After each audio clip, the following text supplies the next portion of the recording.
That Hanar refuses to listen to reason. Why can't it act in an orderly and lawful manner? You should be more tolerant. It's just trying to express its beliefs. I am not unreasonable. The Hanar is free to spew its nonsense once it purchases an evangelical permit. So if the Hanar gets a permit, it's allowed to preach? No. Registered evangelicals must follow regulations. There are specific areas where preaching is legal. Failure to follow the regulations results in the forfeiture of the license. Why don't you just arrest the Hanar? I could arrest the jelly, but my superior has requested that I find a solution that does not anger the Hanar. The Hanar become vocal when they feel their religious beliefs are being suppressed. What's the purpose behind the evangelical permits?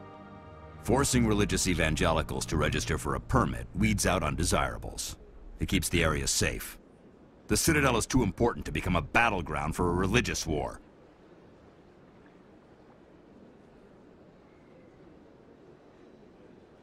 If you'd like, I could talk to the Hanar for you. I have argued with the stubborn jelly all afternoon. You are certainly welcome to try. Do you desire to learn of the Enkindlers? Or has the Honorable CSEC officer enlisted assistance?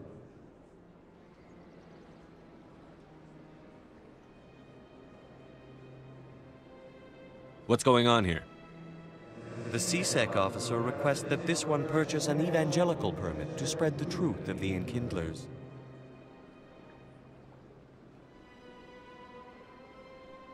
If that's all the CSEC officer wants, why not just buy the permit? The truth of the Enkindlers is universal. This one humbly believes that the truth should not be suppressed.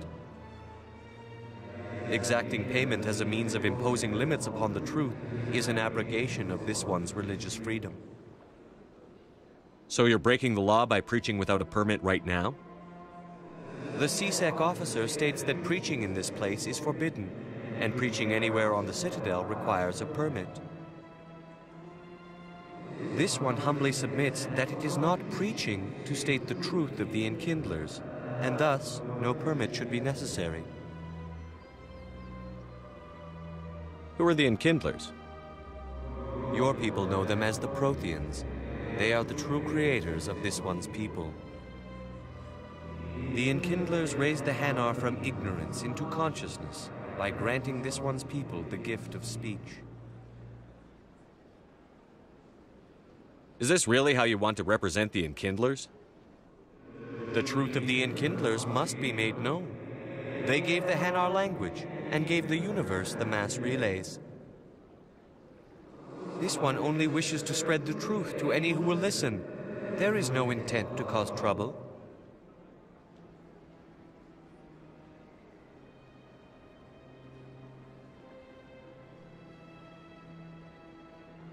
What if I purchase the evangelical permit for you? Finances are only a partial limitation. This one does not believe that one should pay in order to speak the truth. However, this one also does not possess the 150 credits necessary to purchase the permit. 150 credits? This should cover you.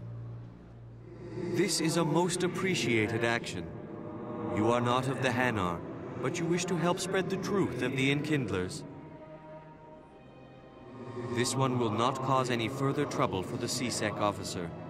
This one offers its thanks.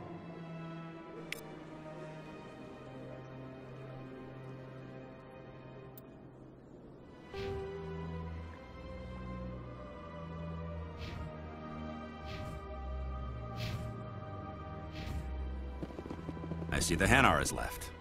Thank you. Happy to help. Here, for your assistance in this matter. Now, if you'll excuse me, I should report to my superiors.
What's this? One of the Earth Clan. Ah, a very famous one, yes? You are the one called Shepard. The tale of how you survived the great tragedy on Akuz is truly remarkable. I am amazed each time I hear it. You've got me at a disadvantage here.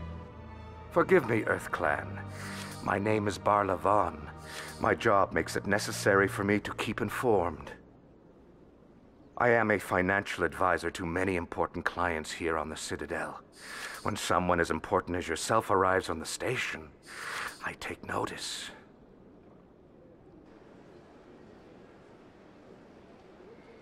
I've heard you work for the Shadow Broker. Do you have any information about Saren? You're very blunt, Shepard. But you're right. I am an agent for the Shadow Broker. And I do know something about Saren.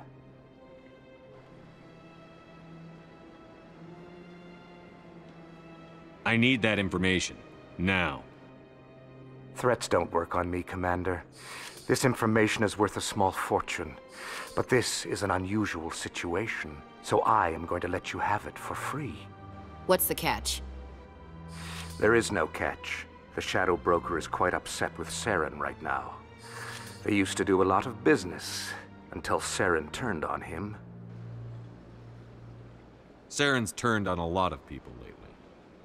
I don't know the details, but the Shadow Broker hired a freelancer to deal with it. A Krogan mercenary. That's not much to go on. I just told you that the most famous Spectre in the galaxy betrayed the Shadow Broker.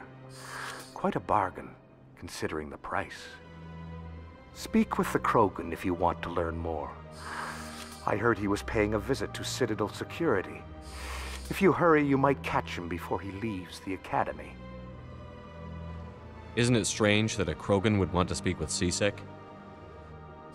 Very. However, I doubt the visit was entirely his choice. You'll need to speak with him if you want to know more. Tell me more about the Shadow Broker. Most people think I deal in finances, but my real currency is knowledge. I trade information, and it has made me very wealthy. But the Shadow Broker is the true master. Every day he buys and sells secrets that could topple governments, always giving them to the highest bidder. Yet somehow he never seems to upset the natural balance of power. All those secrets being passed around seem to even out. Nobody ends up with an advantage in the end. Any guess what his identity might be? I don't know. Nobody does. The Shadow Broker could be any race, any gender. I have a theory that it's actually an entire group working under one identity. How else could they juggle so many contacts at the same time? How else could they keep all that information from getting crossed? But they've got the perfect setup. Every government is forced to play their game so they don't get behind. But no matter how long you play, no matter how many secrets you buy, you can never win. I thought you'd know more about the man you work for. From time to time, I come across information I sell to the Shadow Broker. That's my only involvement. I like it that way. The more you know, the more dangerous the game becomes. I don't like danger, Commander. I'll leave that to you. What's it like living here on the Citadel? The station is without a doubt the greatest wonder in the galaxy. It is a technological marvel, but its true splendor goes much deeper than the hull and engines. From the Presidium to the wards, the entire station is a testament to the success of the Council. All the species of Citadel spaced together in a single, strong community. What makes the Presidium so special? It is the political center of Citadel space. 80% of all intelligent species in the known galaxy acknowledge the Council's authority on interstellar matters. But only the most powerful and influential species have embassies here on the Presidium. This level of the station is reserved for the elite, Shepard. People like us. What are the wards like? The cultural heart of the galaxy. They pulse with the lifeblood of millions of citizens from dozens of different species. You never know what you'll find out in the wards, Commander. It's always full of surprises.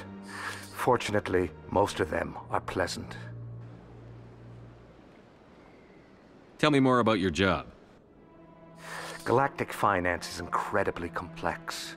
A mix of laws and regulations from dozens of interstellar economies. I'm an expert in how all these economies interact. For a fee, I share my expertise. I also offer premium services for those clients who need someone to conduct business without drawing unwanted attention. Discreet and efficient. That's my motto. Sounds pretty shady. Everything I do falls completely within the bounds of interstellar commerce law. Even so, many of my clients would prefer their transactions remain undisclosed.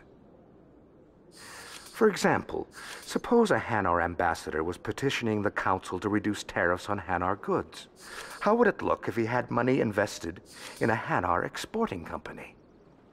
Even if his true motives were to help his people, he would be accused of advancing the petition for his own personal gain. I can keep his personal finances private. Still sounds shady to me. Then we can only hope he will never be cursed with a large enough fortune to require my services. I should go.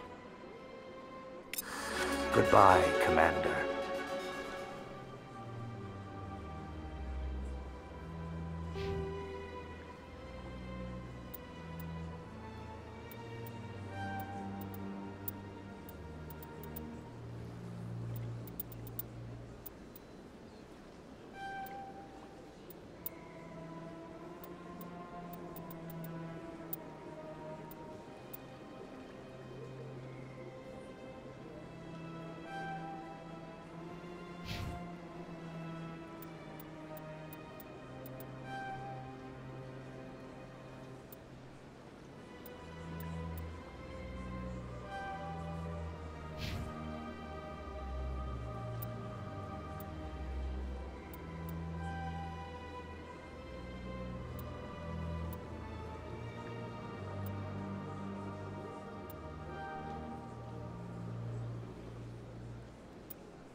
Themselves quite.